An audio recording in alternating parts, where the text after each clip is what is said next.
welcome to Be Bold. This is going to be a fantastic episode. My name is Crystal Jeanne, and to my left we've got Stera Mkatini. Welcome to the show, everybody. Stera. I don't know about you, but I think this is going to be one of my favorite episodes. What do you have to say? Really? Yeah. Don't know. It's going to be very interesting, though. Yeah. That I will Now say. tell me, have you done anything exciting this week that has impacted people around you, your community? Well, share it with us on thebeboldshow.com and tell us your story so that we can share it on here and really dive deeper into your story and see what it is you're doing, not just to impact yourself or to do something wonderful for yourself, but also to find out how you're impacting those around you. Now, up next, as I promised last week, you saw that we went to Akosombo, and this week we promised you that we're going to be going another side of the eastern region, and that would be to Aburi. Now, about an hour's drive from here, roughly an hour, you'd find the Akwapim Hills. Of course, you see Aburi, you see Akropong, you see Latte. That's my area, so I know all about it. And well, one of the most notorious touristic sites is the botanical gardens. Have you ever been there? Well, this is where we take you to on our very first stop in Aburi. Let's take a look at that.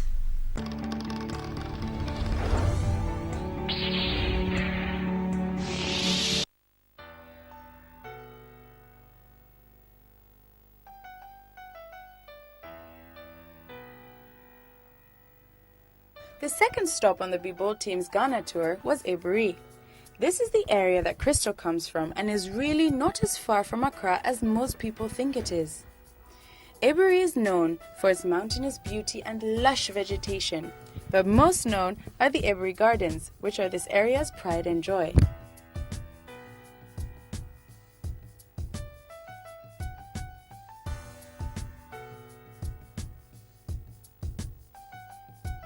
Let's listen to a brief history lesson on the Aburi Gardens that we got from the ever so charming Mr. Albert Prempe, who himself is a landscape designer, teacher, and tourist guide at the gardens. It was started by the British as far back as 1890. But it did not start as a botanic garden, initially as an agricultural research center. But as time went on, because of the altitude, enough land for expansion we couldn't get, so they decided to relocate the research. We started gradually till 1928 and all researches were stopped. After they had relocated, that gave way to the plant genetics center at Dunso, the cocoa research at Tafo, the agricultural research stations all over the country all had their roots from the gardens. So in 1920, when they stopped, they then expanded the botanic part a bit. Then that's what we have to now, about 35 acres of the land. The total land area is 160 acres. But when the rice came, they put all under cultivation. Various crops of tea, coffee, rubber, the various good food crops, plantain, cassava, various way of finding a way to increase production. In the second, we also experiment with plants from other parts of the world, especially from the subtropical world, within the botanic part. The botanic part, the landscape botanic part. Some survived, others died. And later, another one too was to teach agricultural extension officers. So we had a school here initially to train agricultural extension officers. And that also was, when they relocated, they also relocated with them. There are different reasons for people to come to the gardens. Aburi Garden has so many things. It's a place where people go to learn, especially for botany students. They can come here and learn a whole lot of things. At the University of Ghana, they don't have a good botanic garden at the moment. So most often, every year, we host about 300 and above students who come here for identification of some things they've learned and they can't see her. Other students come along. The first and cycle students, even nursery students come along. For them, they come for relaxation, see a few things, tell them stories about the trophies and things which they can grab, they feel happy in their rest. And also people, we have chalets here, which is not part of our mainstream core businesses, but people come be in the room and maybe do their own studies, write books, and the whole thing that they do. Again, we organize weddings, receptions. We are much interested in the receptions, but not the proper. But people do come organize their whole wedding, and then they add the reception before they leave. So it's a whole thing that people can enjoy in the botanic garden. You might be wondering why people study horticulture and what you can do with it. It's a very broad subject. Horticulture is a very broad subject. It can land you as a business person or a contractor going into doing landscape design in people's houses, taking out government business contracts for landscaping, or working within private individuals, companies to as their landscape designers. You can take up afforestation. As a horticulture, you can do afforestation. It's part of it because horticulture is just doing the thing on large scale, on small scales. But forestry, you do it on a large scale.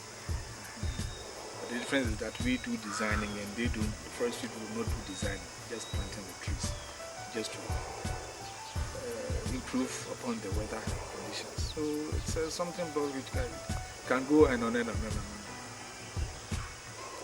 You can even your own small houses, you can do a course and then do floristry, flower arrangements. You can also do it. We do it, but unfortunately the business has gone down with the department. The private people have now seem to have taken over that type of business. And there you have it. Besides learning all about plants, you can also actually make a good living out of it. Of course, we had to ask Mr. Prempe about his favorite tree, which is consequently the oldest tree at the gardens. Our oldest tree is one of them, and there's one hollow tree. It's a ficus tree, or Ficus elastocoides, or simply put, the rubber shade tree, because we have different varieties of the ficus. It began as a harmless tree, but in the end, it killed the host that gave it a place to stay. Because the host died in 1936, it created a hole in the tree. So that's one of the fascinating trees you find. But how exactly was this tree able to die? The seed of the tree fell on another tree which we call Azealia africana. Nobody knows when, but it was detected in 1906. Gradually, the roots developed around the tree and they began fusing themselves up. So as they fuse themselves up, strangled the host. It strangled it in such a way that it strangled it because this tree can store enough, it take much nutrients from the soil. It formed a canopy all over the tree, and it prevented the original tree from expanding. So in one way or the other, it strangled it. And in by 30 years' time, 1936, the host dried.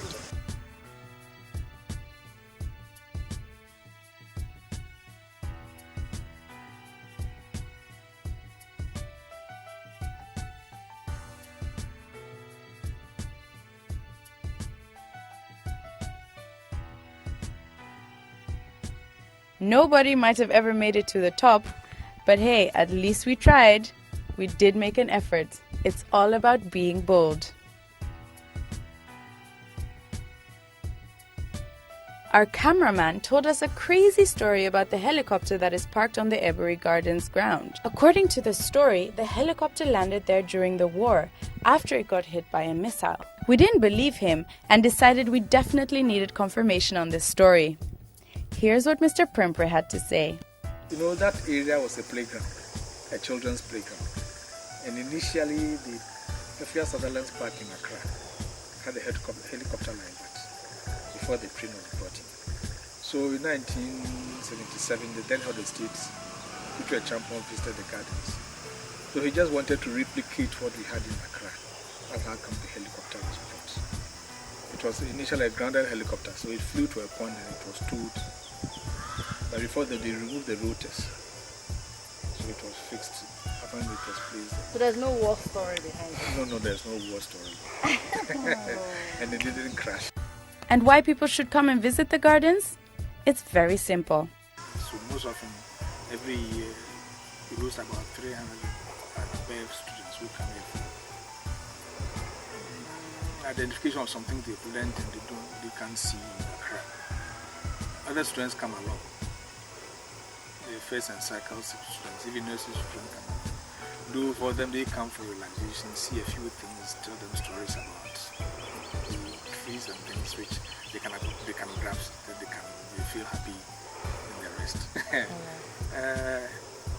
And also people, we have chalets here, which is not part of our mainstream core businesses, but people come.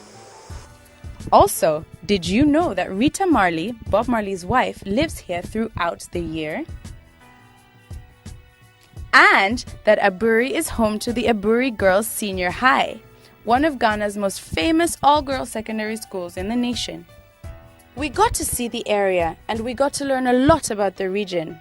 And obviously, we met several interesting young entrepreneurs who are all making a living and a difference in their communities. Over the next few episodes, join the Be Bold team as we bring you their stories. But in the meantime, we say everybody should definitely go and visit the Aburi Gardens.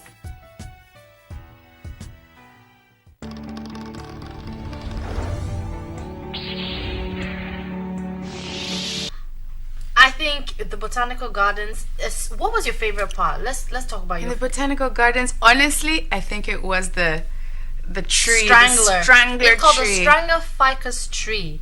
And we were in there, the botanical gardens, and another fun part. I flew a kite for the very first time. I taught you. Yes, how to yes, do it was great. It was a lot of fun. And we interviewed this gentleman here who told us a little more about the trees and about the history, about the history of botanical Aburi. gardens, and so the history of Aburi, really.